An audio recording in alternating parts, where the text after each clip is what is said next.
Hey ladies and gentlemen, welcome back to the channel. As always, it is Nick here, back with your daily crypto content. And today we're going to be talking about Ripple XRP, of course, but before I jump into this video, I just want to ask, if you guys are an XRP holder, comment down below what your favorite thing about XRP is, and also leave a like on this video. If you guys haven't already, definitely subscribe and turn notifications on to never miss an update from this channel ever again. So with that being said, let's jump into it. So this article is actually from June 14th, as we do see here. But the reason why I bring this up is because I see a lot of people kind of concerned with more so the bigger picture, right?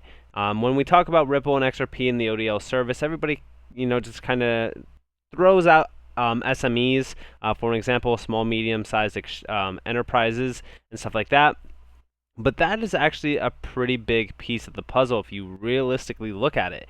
The reason why ODL is going to be such a big thing is because it's going to be the big mover for B2B payments, and we're going to talk about that here in a second. But they're disrupting a $15 trillion market. So if we look down here, we do see that they're talking about SMEs. They're discussing the ways in which small, medium-sized enterprises, SMEs, could improve their cross-border payment systems by utilizing blockchain technology, which we've talked about multiple times. Now, obviously, Ripple's research highlights the lack of infrastructure in emerging markets for SMEs to conduct business-to-business cross-border payments, again, B2B, even though it is a $10 to $15 trillion market. Despite recent growth, the SME B2B cross-border payment markets is stunted by lack of traditional financial services. Fees for international payments are extremely high, and in some regions, cross-border services aren't even readily available.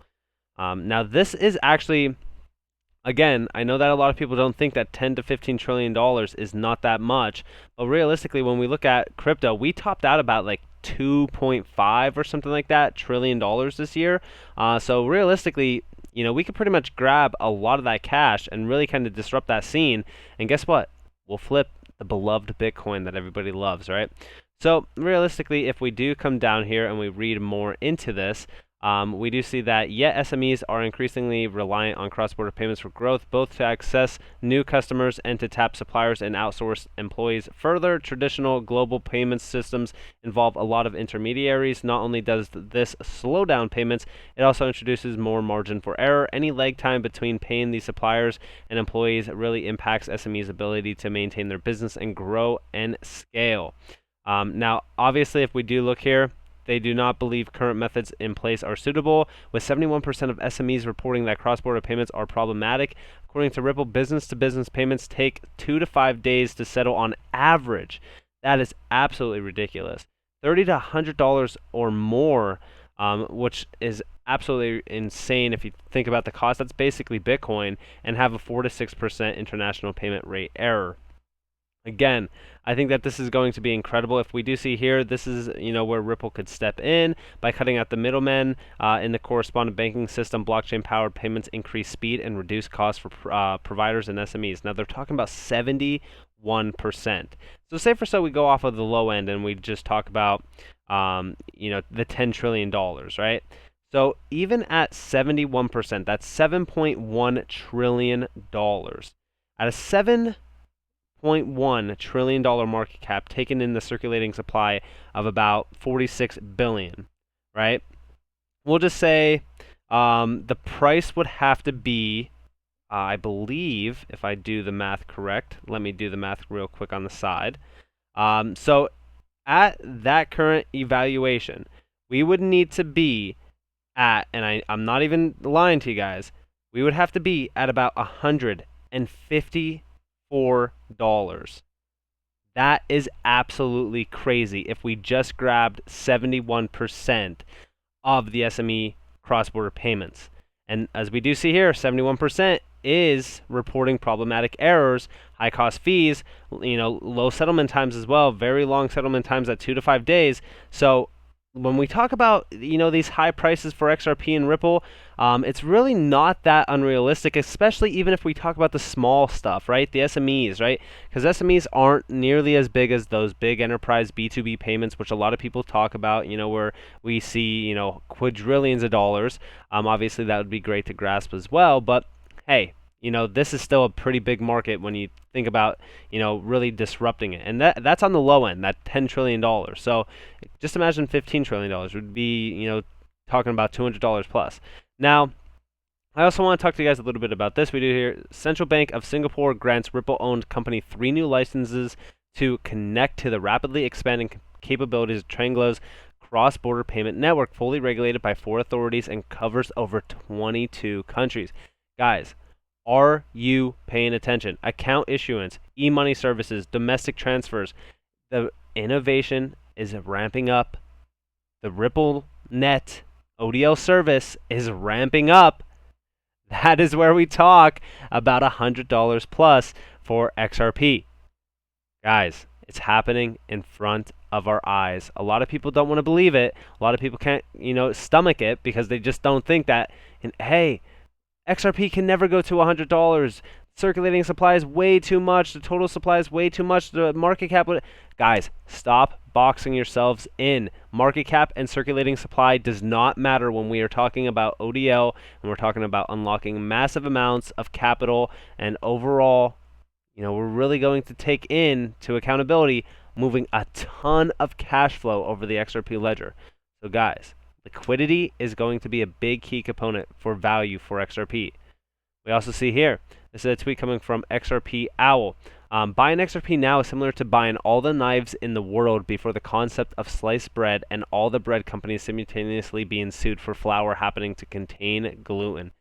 This is a great... I love this. I'm actually going to use this quote because this is great. Shout out to Solomon for this because this is actually incredible. But it is very true, right? XRP right now, like investing in XRP, you're investing in something before it moves a lot of money, before this happens, before it's moving B2B payments.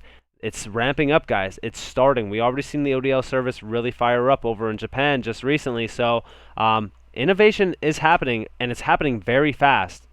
Surprisingly, it's happening faster than expected. Now, I also want you guys to watch this and listen because this is very important. Now, this is a speech from Ted Cruz. If you guys don't know who Ted Cruz is, he's the Texas representative in the U.S. Senate. So, incredible individual, really pro-crypto as well. As you guys know, he was fighting this crypto bill that we just recently seen pretty much get voted in, if you will. So listen closely. Is the #1 barrier to blockchain adoption, according to 48% of respondents in a recent report. And they're right to be worried. The current bill widens the definition of broker. Those who would have to collect information on cryptocurrency consumers and report this information to the IRS. It would force every single participant in the cryptocurrency structure to operate as a financial institution, which would mean they would have to provide consumer information to the IRS, even if they don't have access to that information. This overly broad definition of the word broker will block rapid innovation in cryptocurrencies, and it will endanger the privacy of many Americans in cryptocurrencies. This is wrong. So I applaud my colleagues for trying to find an incremental approach. Unfortunately, because the senator from Vermont objected, that incremental approach hasn't been adopted. So let's exercise a brief, shining moment of common sense. And let's recognize, if we gathered all 100 senators in this chamber and asked them to stand up and articulate 2 sentences defining what in the hell a cryptocurrency is, that you would not get greater than 5 who could answer that question. Given that reality, the barest exercise of prudence would say we shouldn't regulate something we don't yet understand. We should actually take the time to try to understand it. We should hold some hearings. We should consider the consequences. We shouldn't destroy people's lives and livelihoods from complete ignorance. Wow. Isn't that great to hear? We shouldn't regulate things that we just don't understand. Isn't that kind of funny? Going back to the SEC stuff, Like, they're trying to regulate crypto and they're trying to regulate XRP, but they have no idea on anything that is going on. And this is obviously talking about, Congress and Senate and stuff. They obviously don't know anything about crypto either. Like you said, 100 people were there, and only 5 of them would realistically be able to explain to you blockchain technology or crypto in general, right? It's just funny to me. Like, a lot of people don't realize the fact that when we talk about crypto and when we talk about XRP, like even going back to the SEC lawsuit, like this was just not a lawsuit versus XRP. Like this is a clear sign that they don't want crypto. Like they're trying to fight it as much as possible, and realistically, it's just not going to happen. We even see here an 87-year-old just nuked the bipartisan crypto amendment. Dude shouldn't even be allowed to operate a motor vehicle, let alone have any say on technology policy. And this is the truth, right? Like, we have people, and listen, I'm not the one that says, like, all right, if you're over this age, like, you shouldn't be talking about technology because you just don't understand it or anything like that. Like, it's never too late to learn. But when you have somebody who is in their late 80s, literally, late 80s, they were born in the 1940s, how do you expect somebody like that to understand blockchain technology that was widely announced in 2008? That's when Bitcoin basically started. Now, obviously, we know that David Schwartz was researching crypto back in like the early 90s, but for the most part, it's still very new technology. So how do we expect somebody who is 87 years old to understand crypto and be able to vote on a bill regarding it? You can't. It's absolutely impossible.